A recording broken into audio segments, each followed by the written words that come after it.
നമസ്കാരം. കൊച്ചി കടലിൽ മുങ്ങിയ MSC എൽസ 3 ചരക്ക് കപ്പലിൽ നിന്ന് എണ്ണ നീക്കുന്ന നടപടികൾ പുരോഗമിക്കുകയാണ്.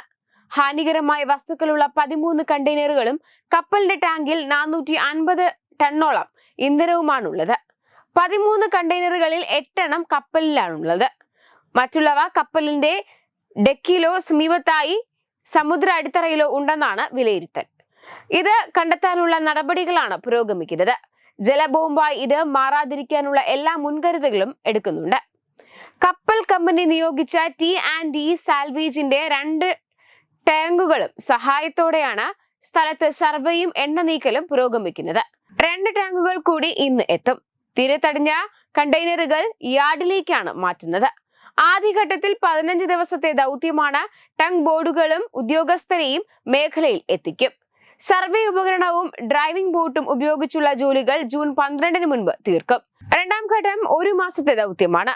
ഒഴുകി നടക്കുന്ന കണ്ടെയ്നറുകൾ വീണ്ടെടുക്കൽ, തീരത്തടിഞ്ഞ മാലിന്യം നീക്കൽ, എണ്ണപ്പാട നീക്കൽ എന്നിവയാണ് പൂർത്തിയാക്കുക. ഇതിനൊപ്പം സൈറ്റ് സർവേയും അണ്ടർ വാട്ടർ ഓപ്പറേഷൻ പ്ലാനും തയ്യാറാക്കും.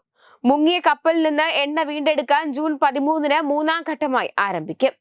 ജൂലൈ 3 ഇത് പൂർത്തിയാകും. പിന്നീട് കപ്പലിൽ നിന്ന് കണ്ടെയ്നറുകൾ ഉയർത്തും. കപ്പലും ഉയർത്താനാണ് തീരുമാനം.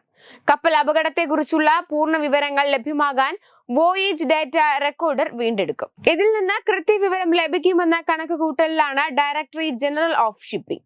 ഇത് നഷ്ടപരിഹാരം കിട്ടുന്നതിന് അടക്കം നിർണായകമാണ്. അണ്ടർ വാട്ടർ ഓപ്പറേഷൻ അതിനിർണായകമാണ്. അതുകൊണ്ട് തന്നെ പഴുതടച്ചു നീങ്ങാനാണ് പദ്ധതി. എല്ലാ കണ്ടെയ്നറും വീണ്ടെടുക്കാനാണ് ഇതിലൂടെ ലക്ഷ്യമിടുന്നത്. അതിനിടെ കപ്പൽ അപകടം, കടൽ പരിസ്ഥിതിയിൽ ഉണ്ടാകുന്ന മാറ്റങ്ങൾ മനസ്സിലാക്കാൻ കേന്ദ്ര സമുദ്ര മത്സ്യ ഗവേഷണ സ്ഥാപനം പഠനം തുടങ്ങിയിട്ടുണ്ട്. അതേസമയം MSC എൽസ 3 ചരക്ക് കപ്പൽ കടലിൽ മുങ്ങിയ അപകടം സംസ്ഥാന ദുരന്തമായി പ്രഖ്യാപിച്ചിട്ടുണ്ട്. സാമൂഹിക, സാമ്പത്തിക, പാരിസ്ഥിതിക ആഘാതം പരിഗണിച്ചാണ് തീരുമാനം.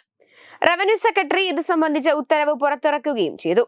കപ്പൽ അപകടത്തെ തുടർന്ന് തീരത്തടിഞ്ഞ പ്ലാസ്റ്റിക് തരികൾ പാരിസ്ഥിതിക ആഘാതം സൃഷ്ടിക്കാനുള്ള സാധ്യതകൾ മുന്നിൽ കണ്ട് അതിനുള്ള നടപടികളും സ്വീകരിച്ചിട്ടുണ്ട്. ശനിയാഴ്ച കൊച്ചി പുറംകടലിൽ ചെരിഞ്ഞ MSC എൽസ 3 കപ്പൽ ഞായറാഴ്ചയാണ് പൂർണ്ണമായി മുങ്ങിയത്. ചരക്ക് കപ്പൽ മുങ്ങി കടലിൽ വീണ കണ്ടെയ്നറുകളിൽ 4 എണ്ണം കൂടി ബുധനാഴ്ച തലസ്ഥാന ജില്ലയിലെ തീരത്തെത്തി. ഇതോടെ കേരള തീരത്തടഞ്ഞ കണ്ടെയ്നറുടെ എണ്ണം 54 ആയി. തുമ്പ, വിഴിഞ്ഞം, പൂവാർ, കരിങ്കുളം തീരങ്ങളിൽ നിന്ന് ഓരോന്ന് വീതം കണ്ടെയ്നറുകളാണ് ബുധനാഴ്ച പകൽ ലഭിച്ചത്. ഇവ വിഴിഞ്ഞം തുറമുഖത്തേക്ക് മാറ്റാൻ നടപടികൾ ആരംഭിച്ചു. പ്ലാസ്റ്റിക് വസ്തുക്കൾ ഉണ്ടാക്കാനുള്ള നർഡിലാണ് ഇവയിൽ നിന്ന് ലഭിച്ചത്. അതേസമയം ബല്ലാസ്റ്റ് ടാങ്കിലുണ്ടായ സാങ്കേതിക തകരാറ് മൂലമാണ് കപ്പൽ മുങ്ങിയത്. ആടിയുലഞ്ഞ് ഉണ്ടായേക്കാവുന്ന അപകടങ്ങൾ ഒഴിവാക്കാൻ കപ്പലുകളുടെ അടിത്തട്ടിൽ വെള്ളം സംഭരിക്കുന്ന ടാങ്കുകളാണ് ഇവ. ഈ സംവിധാനത്തിലെ വാൽവുകൾ ശരിയായ രീതിയിൽ പ്രവർത്തിച്ചില്ല. ഇതുമൂലം കപ്പലിന്റെ വൈദ്യുതി സംവിധാനം തകരാറിലാകുകയായിരുന്നു. മോശം കാലാവസ്ഥ രക്ഷാപ്രവർത്തനത്തിന് തടസ്സവുമായി. വെബ് ഡെസ്ക് തത്തുമൈ ന്യൂസ്.